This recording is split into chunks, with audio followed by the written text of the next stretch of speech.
Welcome to Sports Scope, the most influential sports talk show in the nation.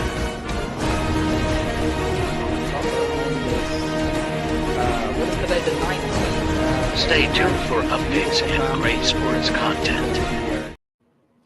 Hello, everybody. Welcome to Sports Scope. I'm your host, Robert Butler. This 25th day here, folks, of January. Got a great show on for you for tonight. Bill Belichick, kind of out in the cold. Now what? Going to look more into the Chargers Jim Harbaugh situation. Keith Fingal talked about it last night with their salary cap issues. I've got a quick suggestion for that. Plus, Lamar Jackson, how much pressure is really on him? Or is it on Patrick Mahomes? I think it's on Lamar Jackson. We'll talk about that and more. Go over these new coaching hires. The Panthers have a coach. The Falcons hired Raheem Morris. I'll start with that after the break. I'll be back here in 49 seconds. We'll hit the ground running here on Sports Scope.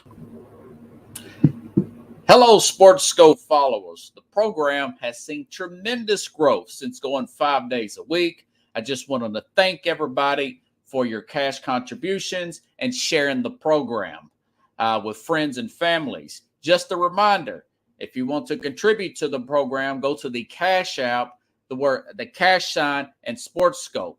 There are other ways to contribute to the program listed at the bottom of the screen. If you want to advertise on the program, go to sports, that is sports with an S, another S, scope, SKOPE, at gmail.com, just like it's listed at the bottom of the screen. Thank you and enjoy the program.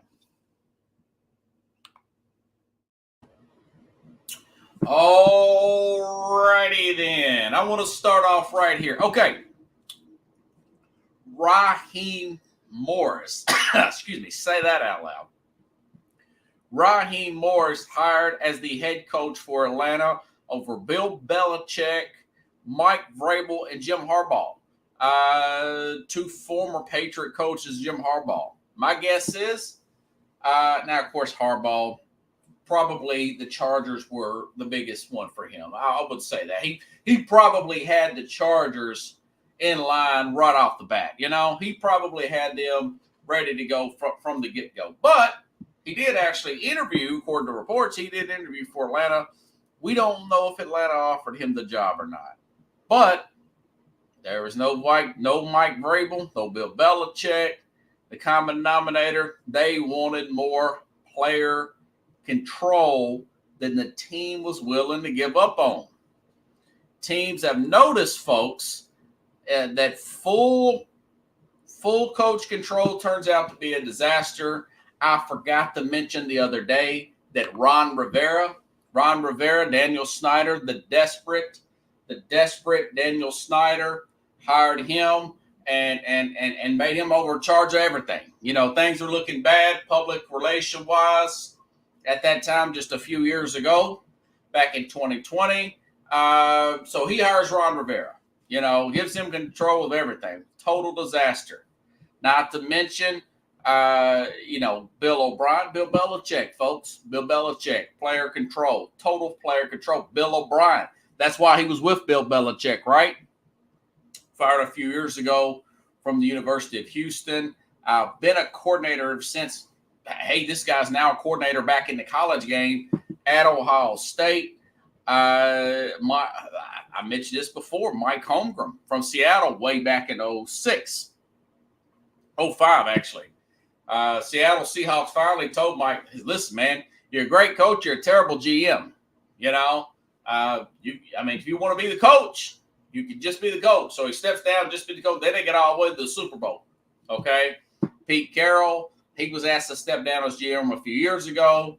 You've seen their player drafting went way up as well. So teams are not, they're learning. The definition of insanity, folks, is doing the same thing over and expecting a different result. A lot of you are going to look at this Raheem Morris to the Falcons as somebody they can control, somebody management can control. And I look at it as not want to give overly control to an organization. I look at it as teams doing their homework and said, we can't, just because this guy's a big name, we can't give him the farm, okay? We have enough data here that if you give these guys the farm and control of drafting and everything else, free agency, that this thing's going to blow up in our face. We're going to be right back here probably 3 years from now, maybe less. We don't care how big a name it is. So it sounds like in this case with Raheem Morris, the teams are getting smarter.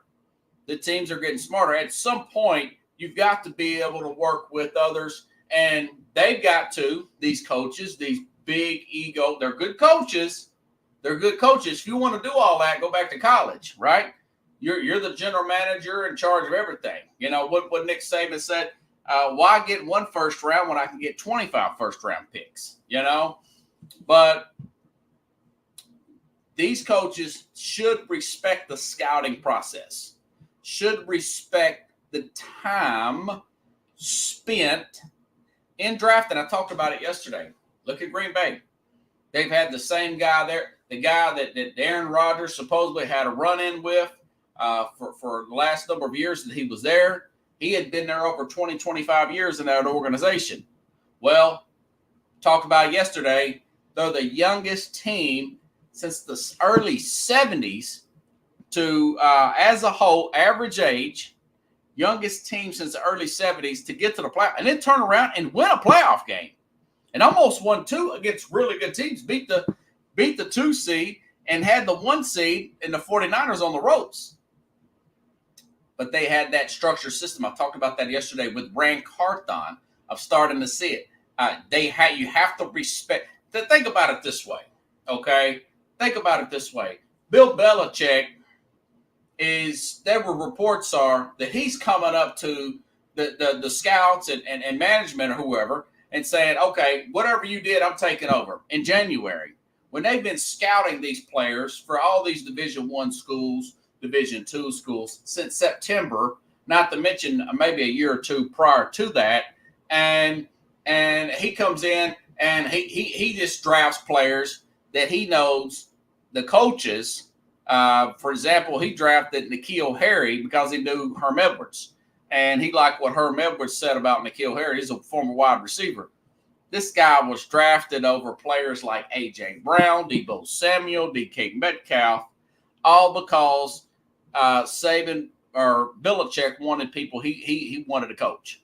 N'Keal Harry, last I checked, he was with the Bears. He's bouncing around the league like a rubber ball. All those other players I just mentioned have gotten second, going on third contracts, doing really well in the NFL as an example. And my guess is that's probably what he told Atlanta. I mean, Atlanta's looking at him like, man, we can't do this. You know? So kudos to the team. That's what I'm thinking. That's the only thing. You know, Pete Carroll's still out of it right now. Haven't you noticed Brian Flores is still out there? People said, well, what about the lawsuit? Yeah, that's overplayed. Okay. Brian Flores is a former Patriot coach. Mike Vrabel, a Patriot connection. Yes, he wasn't technically a coach, but he was hired by former Patriot coaches, Bill O'Brien and that gang right there. And Josh McDaniels, Bill O'Brien, Brian Flores, Bill Belichick himself, the whole Patriot facade, okay, the whole Patriot facade that we thought, man, if you could just emulate that, if you could just get something of what they're doing up there, we're going to be successful. And none of these guys have gotten job offers because everything I've seen and read over the last few years, going back to Flores, is they had that Bill Belichick mentality where they wanted to take over everything, and that same arrogant persona, Flores, butted heads with Chris Greer on everything. Not just Justin Herbert and everything. Want him over Tua and whatnot. But these guys come in with they come in with these strong opinions and egos. Flores is a pretty good coach. I think he'll get his shot eventually, but you can see the teams just didn't want to hear that anymore. They saw McDaniels flounder. They saw, disaster is an understatement for what Matt Patricia did in Detroit, not to mention what he did in Philadelphia as a coordinator. It's just not the sizzle that had just a few years ago. Think about this. With Bill Belichick over 7 job openings, you wouldn't think 5 years ago, if he just had a fallout 5 years ago. Let's go backwards. 2024, right? Think about 2019. Brady's still a Patriot, but he wanted to leave. Keith Engel told me yesterday he wanted to leave 3 years before that. So you think about that. If something happened where he had a fallout with Robert Kraft and he agreed to part ways with Robert Kraft after 2019, they would have been a major, major bidding war for him. He was reportedly making about $25 million. If this happened 5 years ago, talk about hot. If this happened 5 years ago with Belichick, people would be offering him $35, $40 million a year. They would offer him all kinds of drafting power, everything under the sun. Stephen Ross, the Bills, you name it. But that's not the case. See, that makes me think, you see all these other guys, it tells you, hey, listen, maybe you should strike while the iron's hot, But anyways, going back to Morris. Okay, now Raheem Morris, since I started off talking about, was hired as the head coach. He was the defensive coordinator for the Rams. Did a whole lot with a whole lot of less. The Rams had defensive backs that were second and third day draft pick players because they were $70 million over the cap. Had dead cap money. That they couldn't use this past season. And they still performed at a fairly high level with an aged Aaron Donald. And that's about it.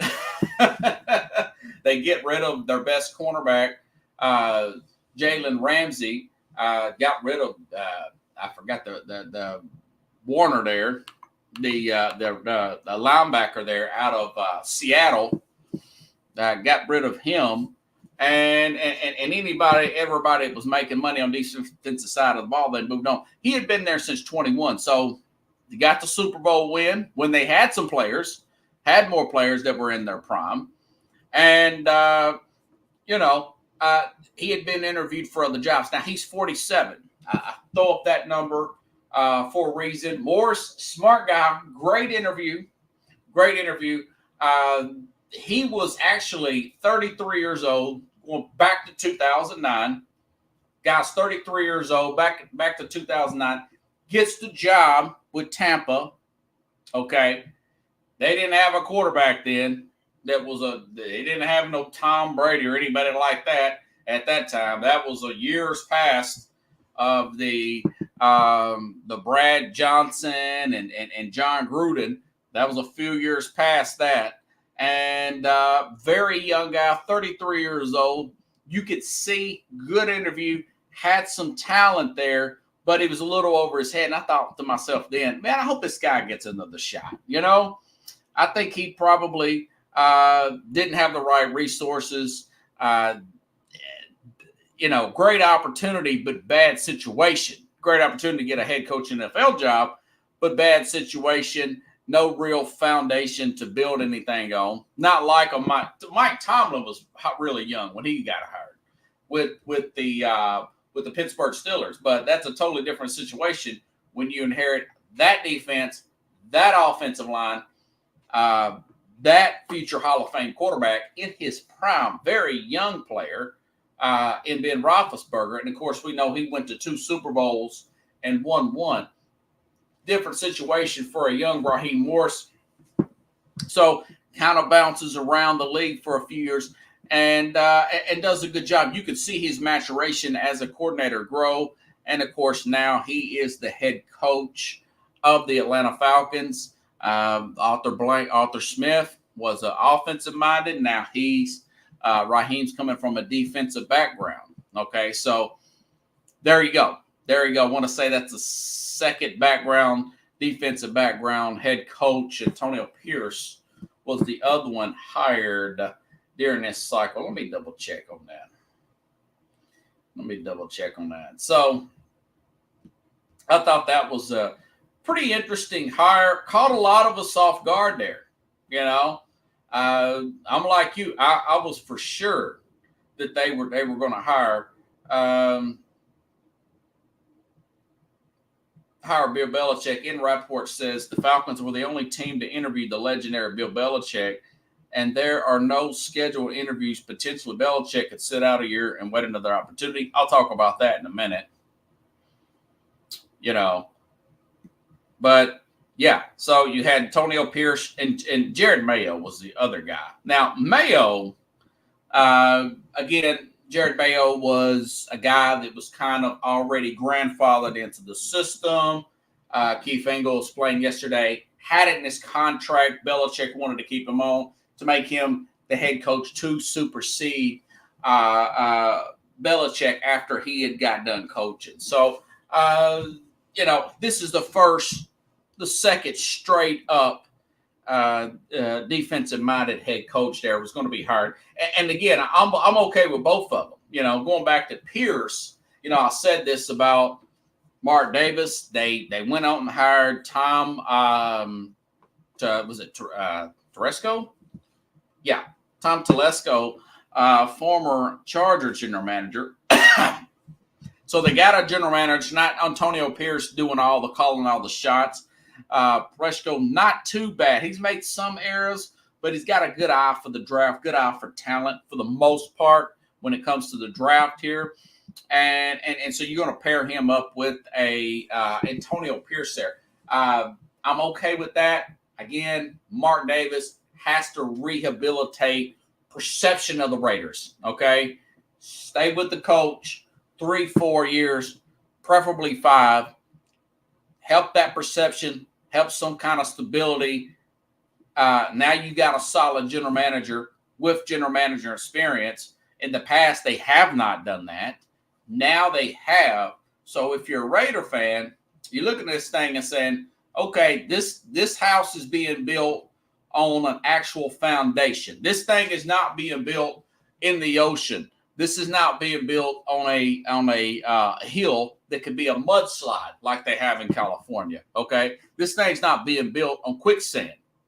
This is being built on a pretty solid foundation. Even if Pierce, that team kind of takes a step back in year 2 or 3, you're going to have that great general manager there to help you out with solid talent. So I don't know. I get a sense some of these owners are watching the program. They're not doing the stupid stuff that they know. Now, don't get me wrong.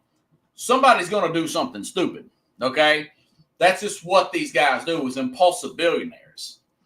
But through this cycle so far, I can kind of understand. Now, there was another hiring today. This guy, Dave Canals. Probably not. I'm probably jacking his name up. But anyways, so this guy was hired from the Panthers. Now, he was the offensive coordinator for Tampa. Okay, and like I said the other day, Dave Tepper. He's already got a bad reputation for having no patience. He's had, 3 coaches in less than 5 years. He fired Frank Martin, Frank Wright, I think. Frank Martin's a basketball coach. He fired Frank Wright before October was over with.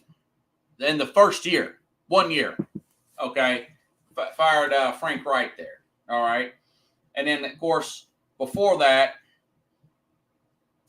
he had fired the other coach there.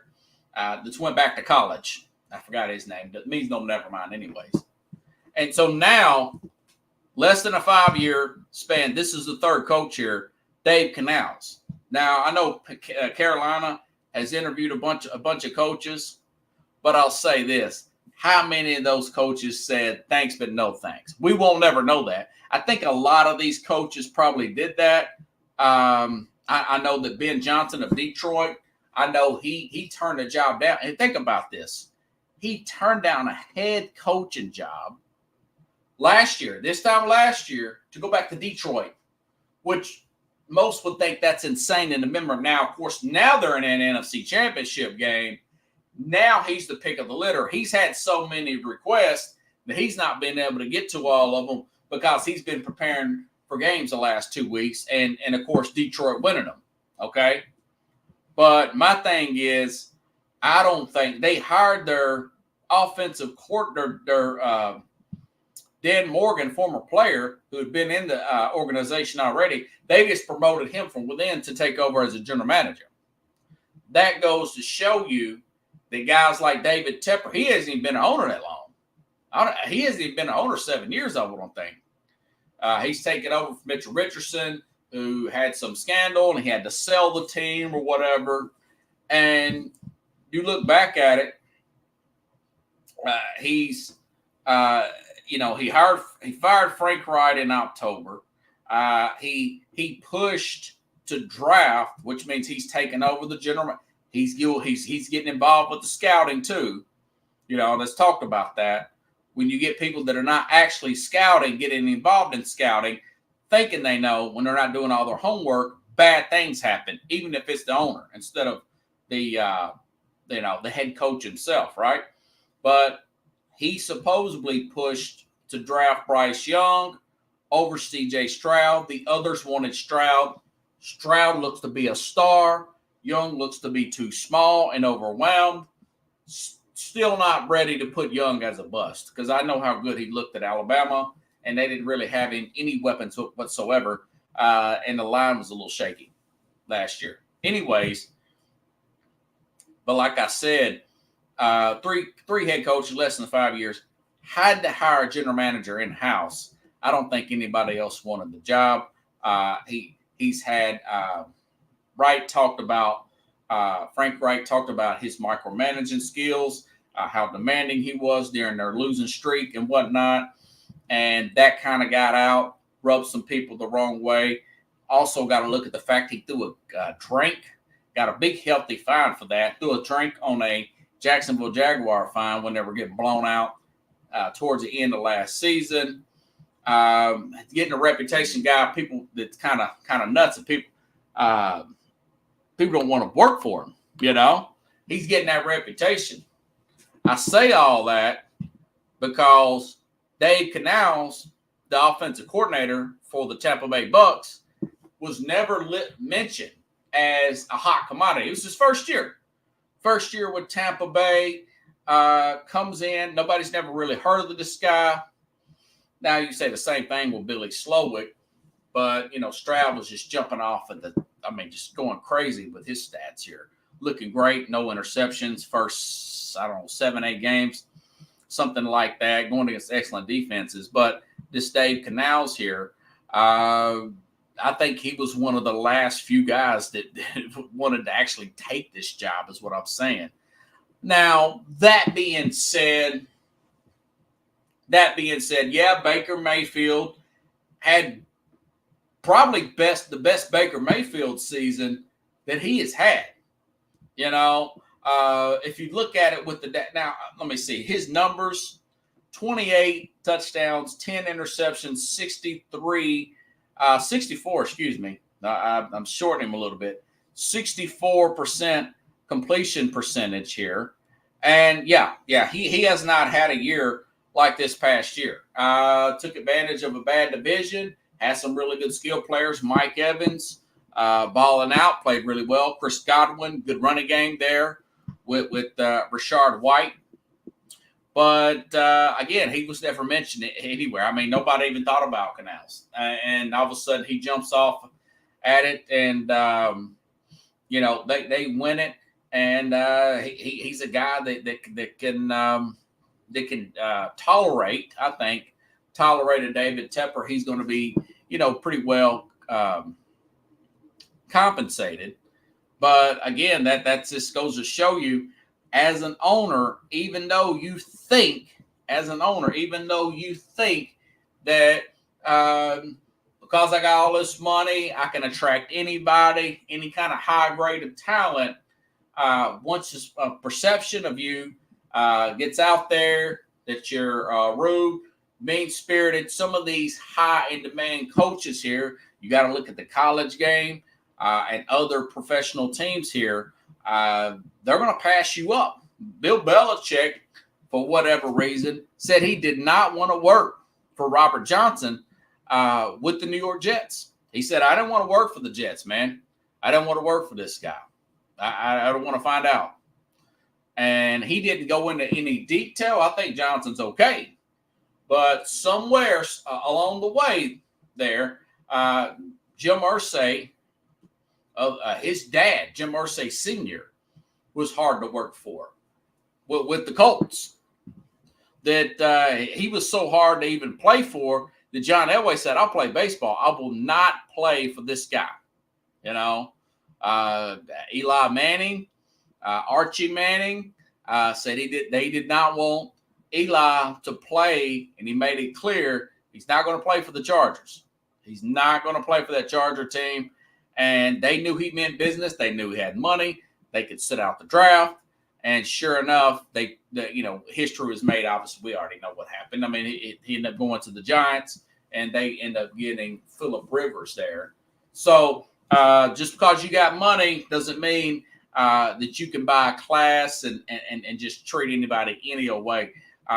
Your reputation, just like a bad player, bad coach, that gets around the league too. And sometimes you got to go, and some of these guys are smart enough to do that, to repair your own image. Think about Jimmy Haslam of the Cleveland Browns. I mean, this team goes through coach after coach after coach. Yeah, it looks kind of impressive. I think they feel like that, hey, man, I'm on the headlines. I just fired my head coach. You only give the guy a year or two. Well, you keep doing that, and things start to get around the league. None of the talented coaches want to work for you. Now, I've noticed that he's taken his time here recently over the last few years with Stefanski and the staff around him. Things are settling down. Now they're starting to attract more free agents. So, listen, they're on guard too. They could be fired too, these owners, But, again, Panthers hire a guy kind of popped up out of nowhere, Dave Canals. So he's going to be working. Did a good job with Baker Mayfield. Going to get a shot at, Bryce Young. Let's see how that thing plays out. The expectations are very low. They don't have a first pick, and they have the first overall pick. They were the worst team in the league. The Bears have that. They're doing okay in money. I think they can get that situation better because Bryce Young's on a rookie contract over time, but we shall see. Tepper has got to be on his best behavior. If I'm, advising him, his wife, his friends, or anybody in his circle, anybody that will listen to this guy, So, anyways, that's a little bit of food for thought, folks. Let me get a sip of water here. Woo! I am so glad that tomorrow is Friday. Here in Nashville, it has rained. It washed away the snow problem we had with the ice, the leftover ice. But I've not been getting home until late because of the excessive rain we've had over the last few days. But anyways, okay. So now you've only got 2 jobs left here. You got Seattle. You got Washington. Not Seattle, Washington. 2 different coasts. And, I understand you're Mike Richmond's of the world, former guest here. He's an author out of the D.C. area. Mike Richmond, he wanted Jim Harbaugh. Obviously, Harbaugh, talk about him in a minute. He signed on with the L.A. Chargers. We talked about the other names. Still the hottest name out there right now, Detroit Lions offense coordinator Ben Johnson. Just talked about him a minute ago. I think, and it's a funny thing. After I wrote my opinion, I want to say that I read, here it is, Jonathan Jones from CBS retweeted this, which on the X out here. I think this is a CBS reporter. He says, regarding Belichick, the Seahawks and the Commanders are the final two jobs. Washington has no interest, Jonathan Jones says, was no interest in pursuing Belichick and appeared to focus on Ben Johnson. Seattle hasn't even requested an interview with Bill Belichick, okay? Which I'll get to Belichick here in a minute. But, so, as I said, they should, before I even read that come up afterwards. They should focus like a laser beam on Ben Johnson, the offensive coordinator. Very creative with Jared Goff and that Detroit Lions group there. Again, he turned down the Carolina job last year, and he let it be known this year that there's some conflicting reports, but when there's smoke, there's usually fire. He wants about $15 million a year. This guy's coming in. He's striking while the iron's hot. He's seeing that the league is going offensive. So I would go hard after this guy. Like Mike Richmond said before, Washington has had some great coaches come in there, and they just let them slip through their hands. Kyle Shanahan, Sean McVay. These guys were former Washington coaches, folks. And of course, Daniel Snyder being the crappy owner that he was, he had something to do with that. So again, I would focus in like a laser beam if I'm Washington on Ben Johnson of Detroit. Listen, they've got the second overall pick, who is in high regards, by all counts that I read, that it's going to be Drake May. Now, Drake May, quarterback out of North Carolina. Chad's asking. Just talked about him, Chad. Dave Canales, the offensive coordinator from Tampa, was not on anybody's radar because nobody really wants to work for David Tepper. He's hard to work with, but he did do a good job going back to Canales with Baker Mayfield, 28-10, 63% completion, 64% completion percentage there for Canales. Did a rock solid job there, and of course gets snagged up by Carolina. See how he can deal with David Tepper here. But he's got about, I don't know, $40, $50, $60 million contract to think it over. Okay, so now back to Washington. Again, focusing like Larry to be on Ben Johnson. They got the most money in cap. All right. Cap space. They got the second overall pick. Looks to be every mock draft that I see looks to be Drake May out of North Carolina. Okay. And also Drake May could be the best quarterback in this draft. Could be. Caleb Williams is rated as a higher overall talent. Obviously, there's some weird stuff with Caleb Williams with the nail painting, the mom stuff. His dad's got all these demands that I'm hearing of. Now, Drake May, you hear none of that. The scouts are comparing him to Carson Palmer, okay? The Carson Palmer that was drafted number 1 overall. I want to say back in, was it 2003? That went with Cincinnati. Had a very promising career before his injury at Cincinnati. He recovers, but the team is haywire. A lot of chaos there.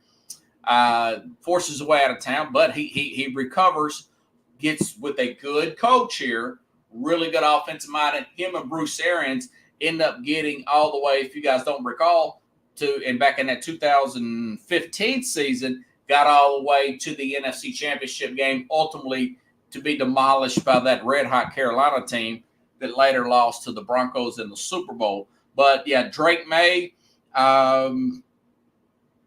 Maye, I can see. Maye reminds me, the games that I see, he reminds me of Jared Goff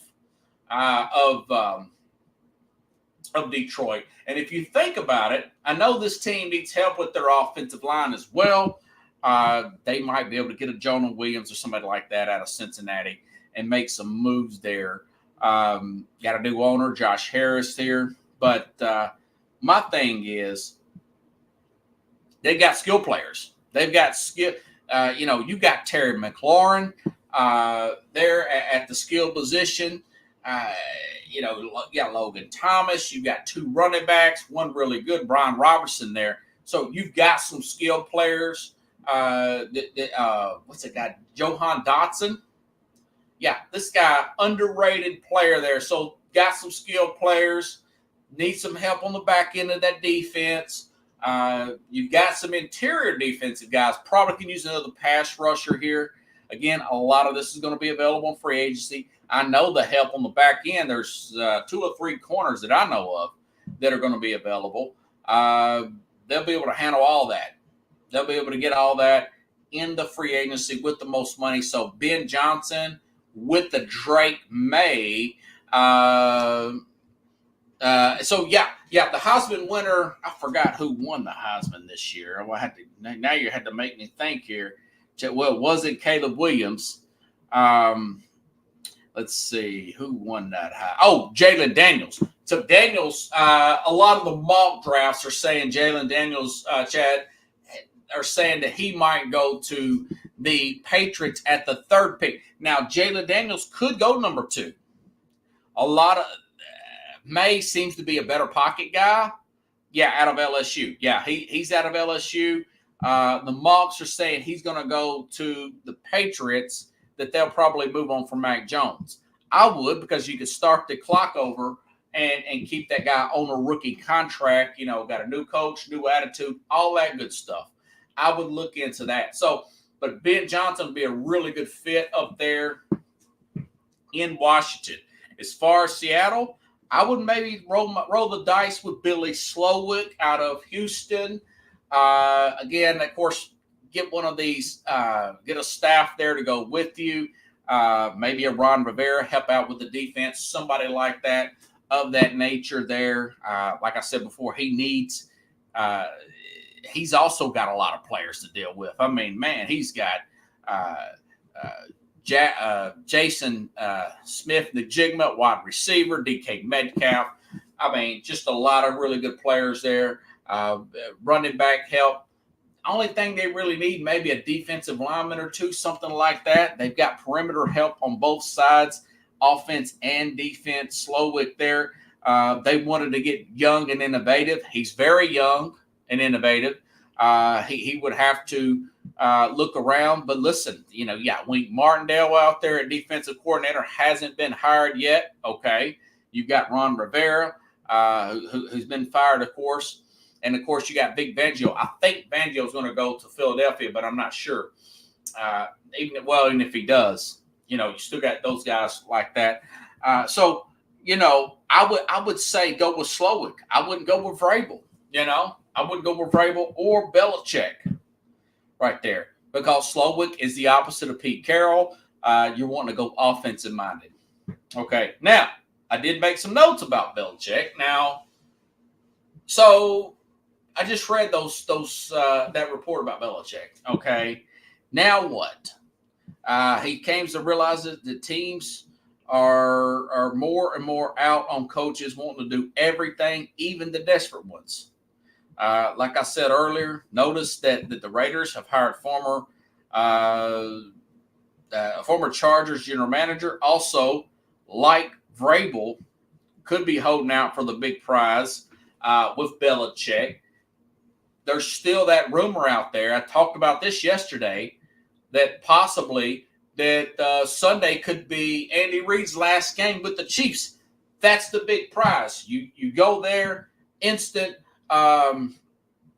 instant franchise quarterback there. Okay, instant franchise quarterback there with Patrick Mahomes. That would be a good fit for Mike Vrabel or Bill Belichick.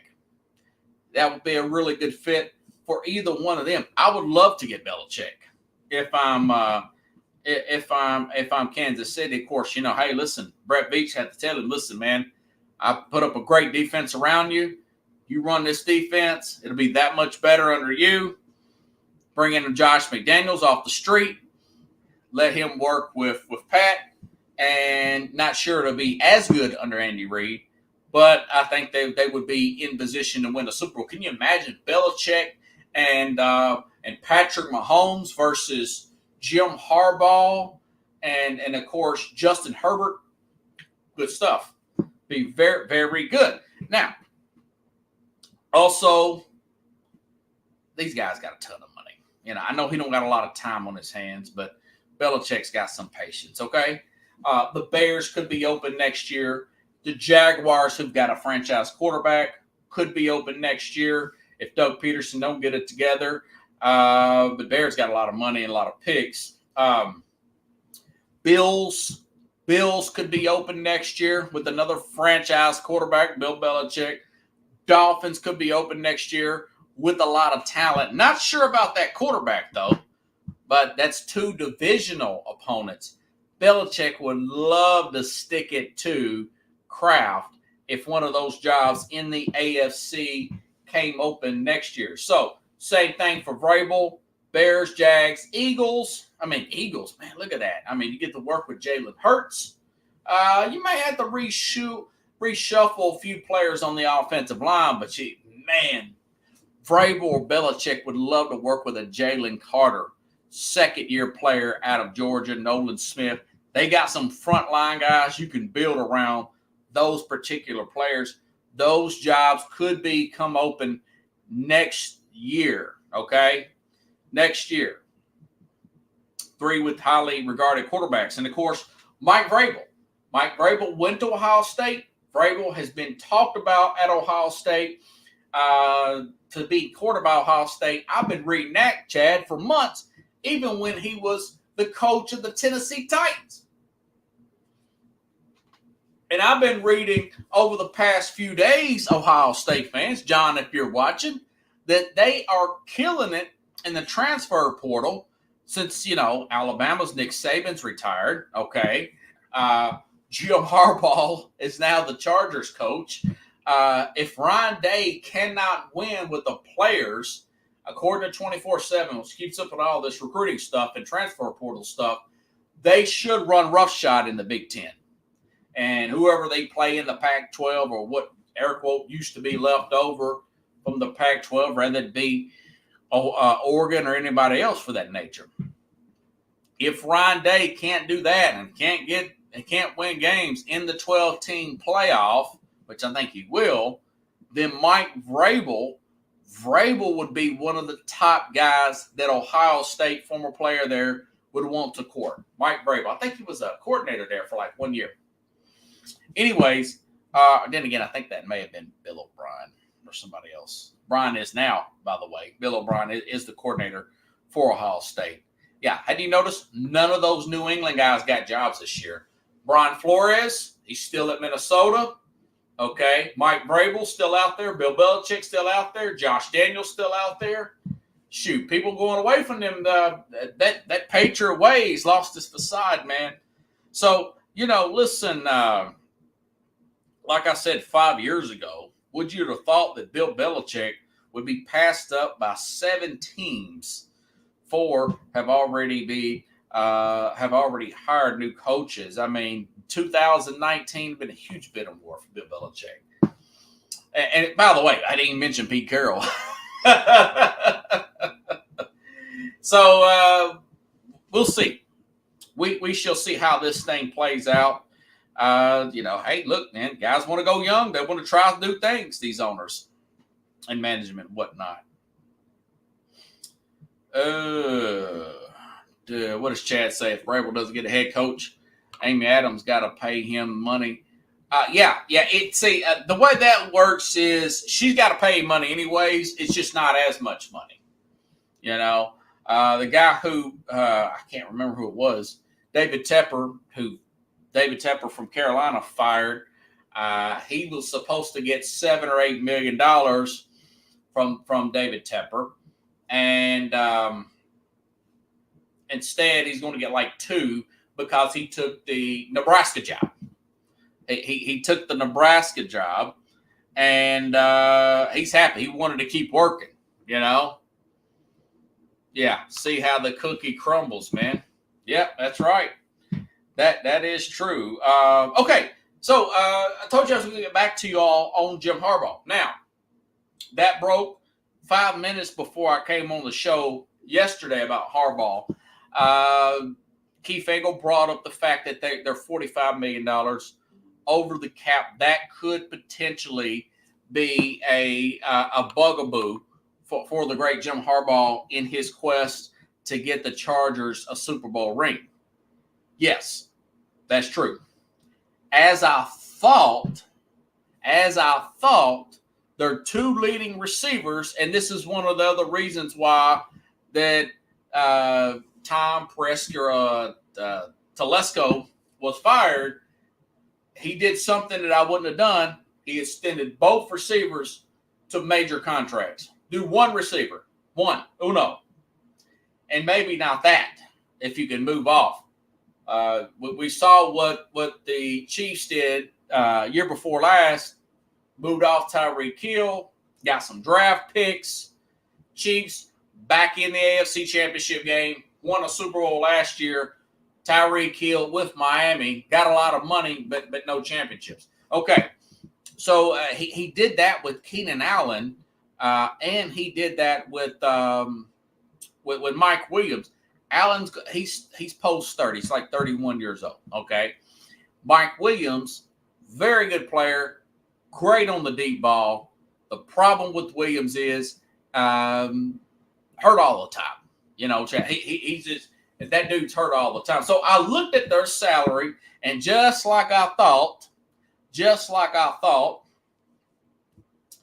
you combine their cap hits next year are, you guys won't believe this, $66 million in two players.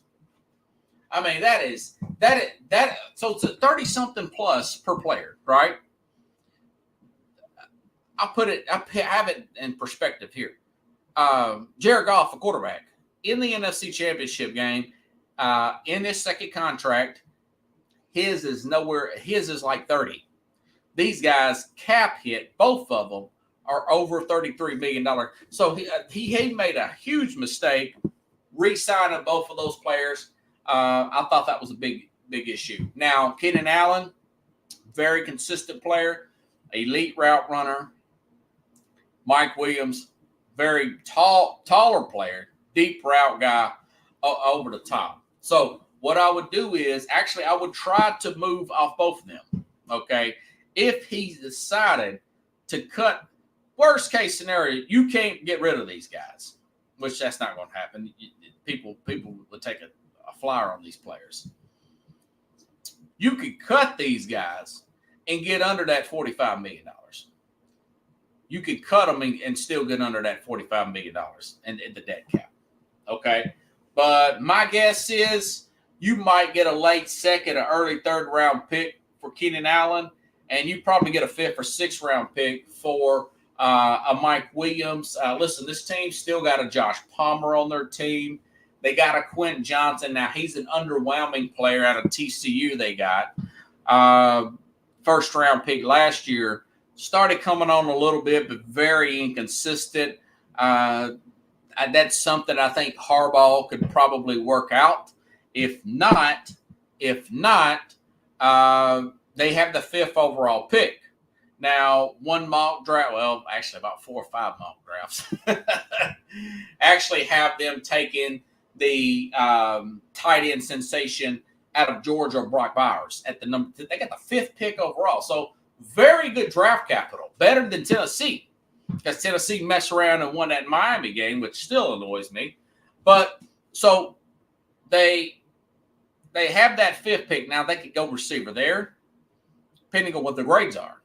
They have the 5th pick in the 2nd round. They don't need help at defense, really. They can use a tackle, but not really. Defensive tackle. They can get a Brock Bowers. They can get a receiver later. They can pick up other players through free agency. When you got a guy like Jim Harbaugh there coaching, your free agency window just opened wide open. People want this guy coming off national championship, took the 49ers to the Super Bowl, knows his stuff, red hot. Curious of what they're paying him. I know he's probably got a 5-year deal. My guess is, plus Bosa. Bosa's still under contract there. Now, they may move off Khalil Mack. Maybe they just move off one of those players. I remember they're 45 over, 30-something out of both of them receivers. I'd try to move off both of them. Because I still think that you can you look at guys like Josh Palmer. He's fine. I think Guyton's still on that team. They still got a pretty good their other tight end's good. The tight end they have on the roster is good here. This Gerald Everett, pretty good. Donald Pearman.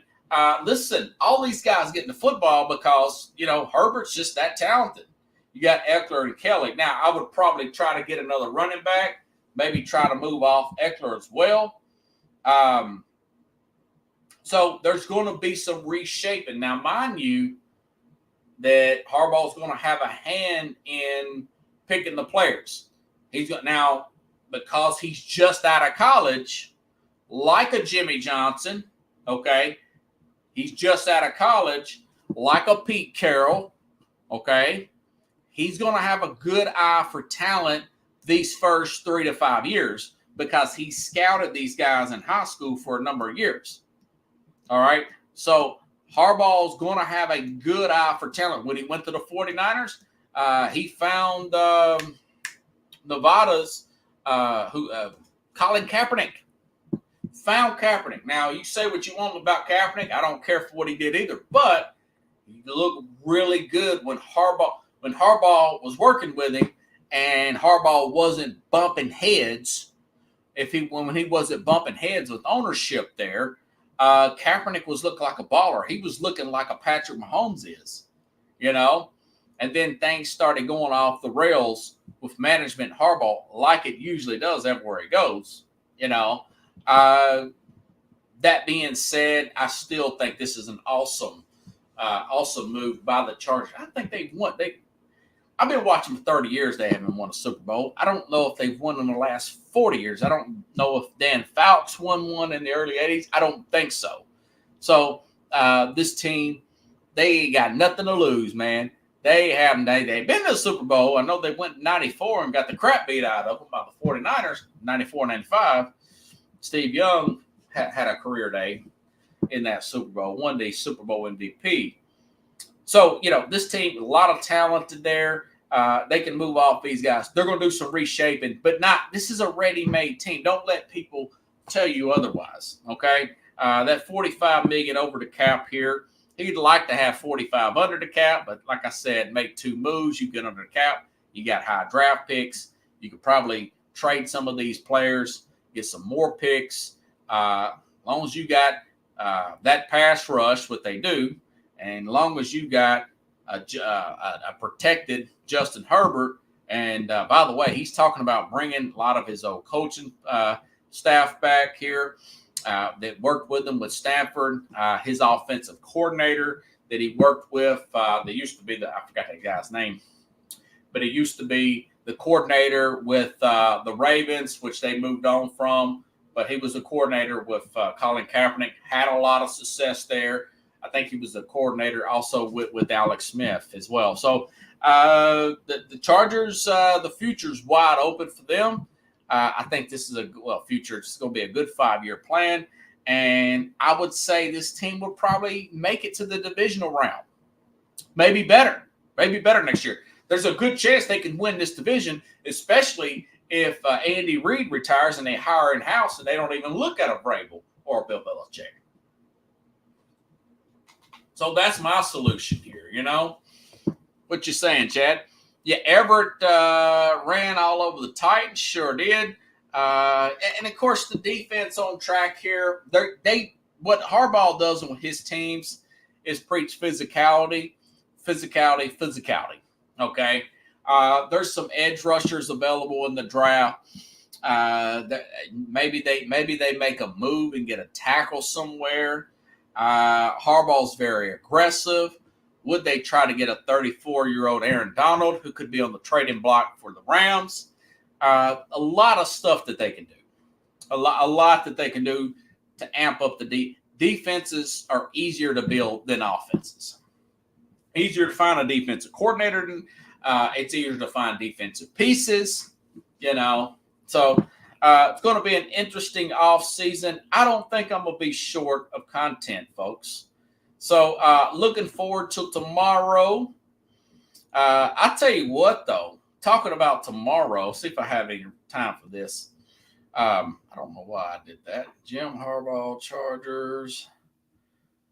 Let's see. All right. I lost my place here. I was looking way ahead on myself here. Okay. All right. I was flipping through my calendar and it went all the way to May.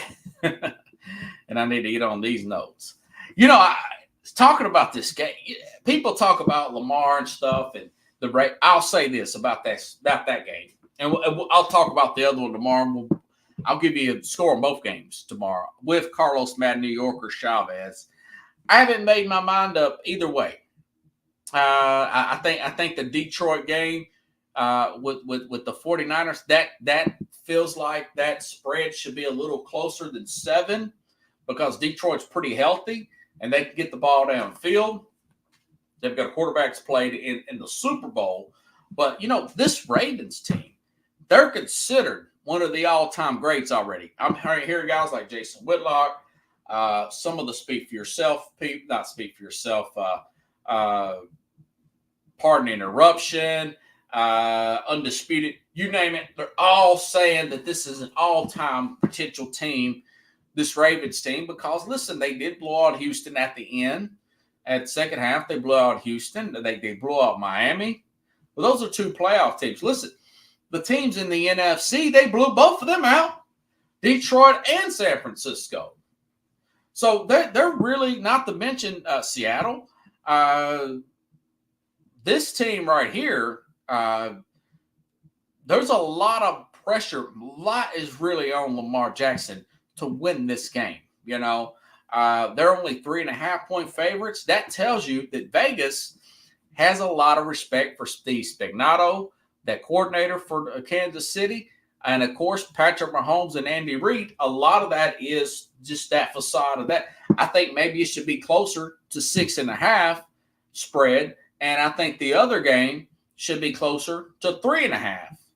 And in hindsight, in reality, it's the other way around. That technically Detroit's 7-point underdogs, and Kansas City is a 3.5-point underdogs as well. So, again, with the Andy Reid stuff coming up,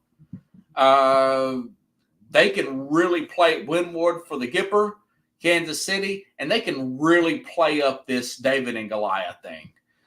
So I'm really looking forward to seeing how Kansas City can figure this out. Still studying the injury reports and seeing who all is going to be able to play. Not sure if Mark Andrews nor Marlon Humphrey is going to play. There's a few players there, including the middle linebacker for Kansas City. I'm still leaning Baltimore, but I haven't picked Baltimore yet. I haven't picked Baltimore. And, of course, that other game, I'm leaning San Francisco. I haven't picked. Deebo Samuel's still got a shoulder problem. So we got to see what the deal is there. So if you guys like the show, share the show. I'm trying to end it right at 1 hour because the Instagram Live thing always cuts off after I go off an hour. So I'm going to end the program now. I will see you tomorrow. Don't miss the show, folks. Carlos Mad New Yorker Chavez, same time, same place. We'll be talking and picking the games here on Sports Scope. Have a good night, everybody.